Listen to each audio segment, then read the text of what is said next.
നമസ്കാരം. ജനസേവ 2.0 യൂട്യൂബ് ചാനലിലേക്ക് ഏവർക്കും സ്വാഗതം.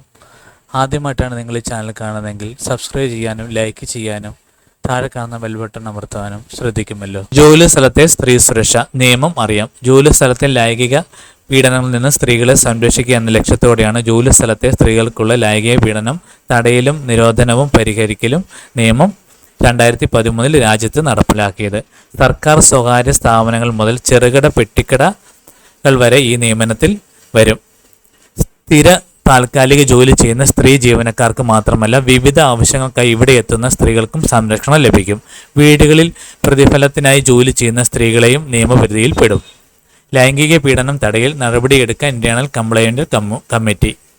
തൊഴിലിടങ്ങളിലെ പരാതി പരിശോധിക്കാനും നടപടി ശുപാർശ ചെയ്യാനും സ്ഥാപനങ്ങളിൽ ഇന്റേണൽ കംപ്ലയൻസ് കമ്മിറ്റി ICC വേണമെന്നത് നിയമത്തിന്റെ പ്രധാന ഘടകമാണ്. ഇതിൽ വനിതകൾക്കും ഭൂരിപക്ഷം ഉണ്ടാകും.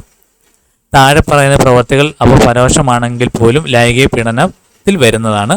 ലൈംഗിക സ്വഭാവമുള്ള ശാരീരിക നീക്കങ്ങളും സ്പർശനങ്ങളും, ലൈംഗികമായ പ്രവർത്തികളിൽ സഹകരിക്കാൻ ആവശ്യപ്പെടുന്നത്, ലൈംഗിക ചുവയുള്ള സംഭാഷണങ്ങൾ, ചിത്രങ്ങൾ കാണിക്കൽ, ലൈംഗിക സ്വഭാവമുള്ള മറ്റു പ്രവർത്തികളും വാക്കുകളും, ജോലിയുമായി ബന്ധപ്പെട്ട കാര്യങ്ങളിൽ പ്രത്യക്ഷമായ പരോക്ഷമായ മുന്തിയ പരിഗണന വാഗ്ദാനം ചെയ്യുക, ഭീഷണിപ്പെടുത്തുക, ജോലികളിൽ അനാവശ്യമായി ഇടപെടുക, അല്ലെങ്കിൽ ജോലിക്ക് പ്രതികൂലമായ അസഹ്യമായ ചുറ്റുപാട് സൃഷ്ടിക്കുക.